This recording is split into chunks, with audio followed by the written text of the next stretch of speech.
Hello, everyone, and welcome back to A New You, where we help twin flames to heal and to master thyself along thy twin flame journey. My name is Ruby Lee, and I am a self-mastery coach, and I am a twin flame specialist.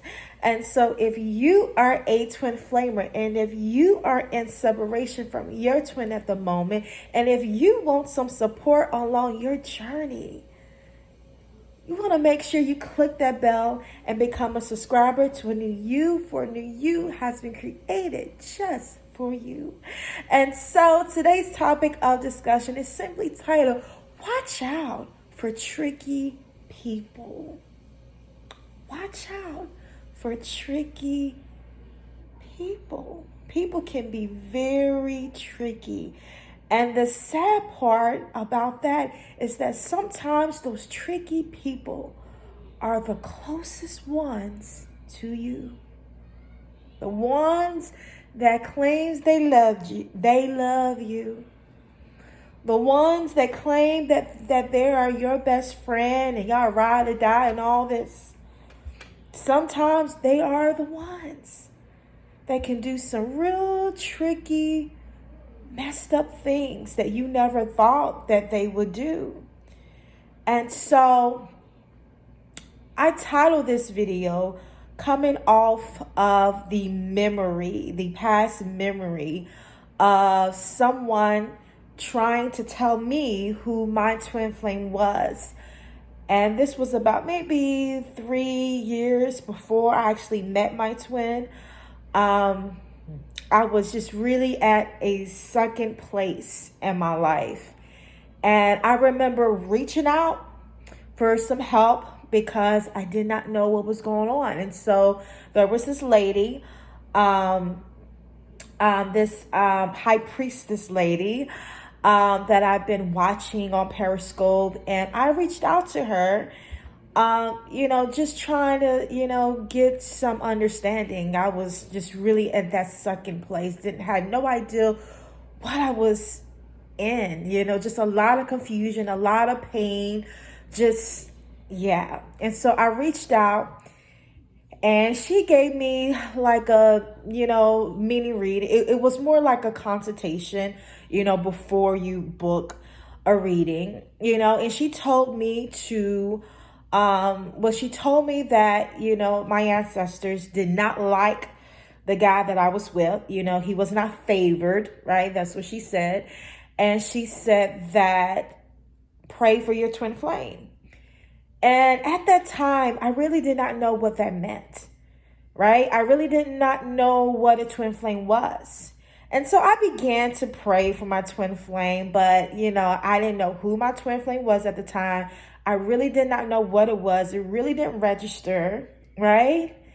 And around the same time, I had a close family member that was sending me YouTube videos about the difference between soulmates and twin flames. And I watched some of them, but I still was confused about what a twin flame was, right? And I remember this particular person, basically trying to tell me that my ex, the guy that I was with at the time, was my twin flame. And even when she said it, like, I didn't subscribe to it. I didn't know what to think, because like I said, the whole twin flame journey experience, it was foreign to me. I really didn't, it just didn't register with me at that time. Okay. And so eventually I stopped praying for my twin flame because I didn't even know what a twin flame was. I didn't know really what I was praying for. I just, And so eventually, like I said, I just stopped entertaining it because I was just a little confused, a little uncertain about it. So I just left it alone and went about my merry way, studying whatever it is that I was studying at that time. And then a few years later, I met my twin and had this whole awakening and this whole experience. And like I said before, initially, I did not know that I was meeting my twin flame. I just knew that I felt weird on the inside, like something weird was happening, and I had no idea what was happening. It wasn't until months later that I discovered that, that I was having, that I had a twin flame encounter.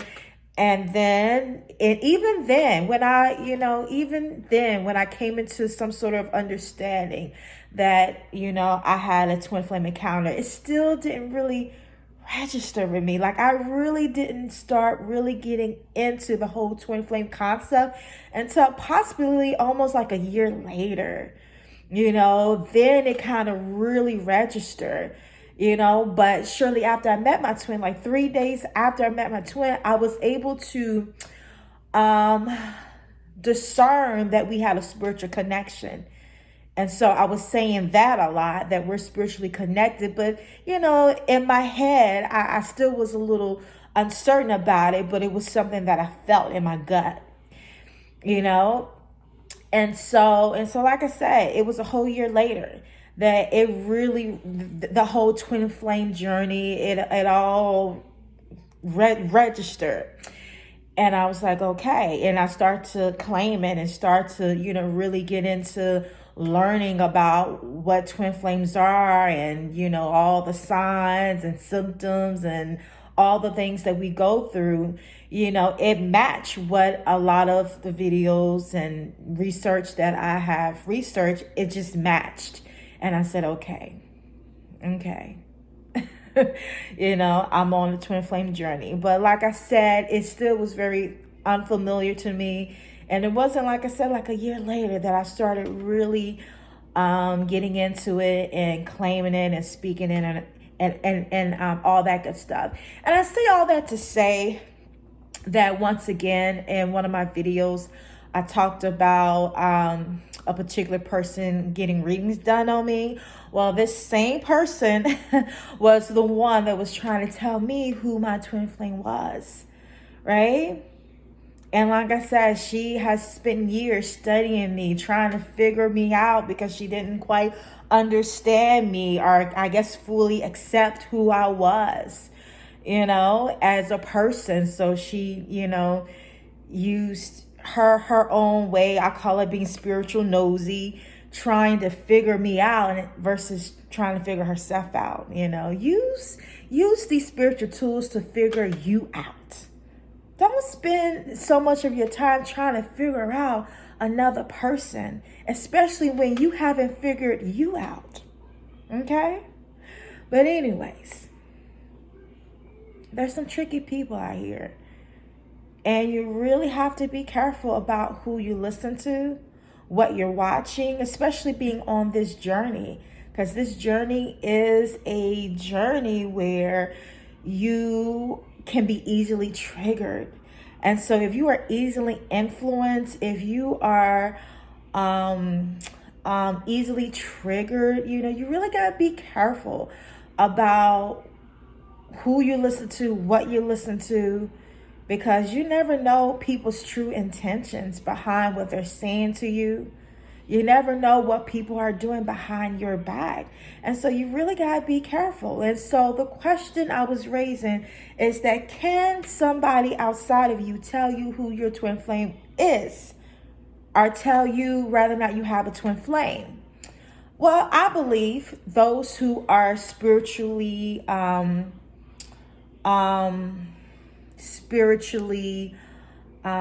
what's the word that I'm looking for? I guess I'm going to say spiritually inclined, spiritually competent. The priestess lady that I reached out to, she was very much right. I had a twin flame, right? That I needed to pray, for.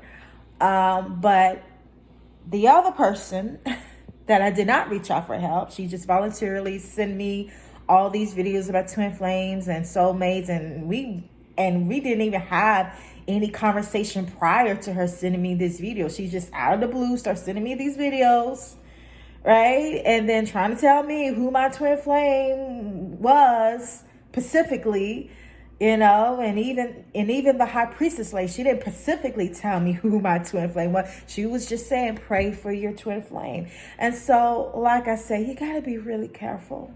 You got to be really careful about who you open yourself up to, who you get readings from. You know, because everybody is not for your most highest good. Okay? You got to even be careful about who you share information with about your twin flame. Because you just never know who may be jealous. I mean, this twin flame experience bring out some weirdness in people's. Some weirdness in people. And so you just got to be very careful and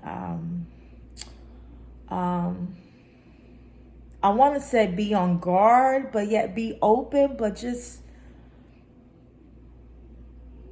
be discerning, be cautious. You know, be real discerning and real selective about who you share your life with, who you open yourself up to. You know, because this journey, it's a very sacred journey. It's a very special journey. And you really got to treat it with tender love and care. And you really got to be cautious about what you're thinking, about what you're speaking, who you conversating with, who you reaching out for help. And so that is it. I hope you enjoyed this video, and I will leave you in love. See you in the next video. Bye-bye.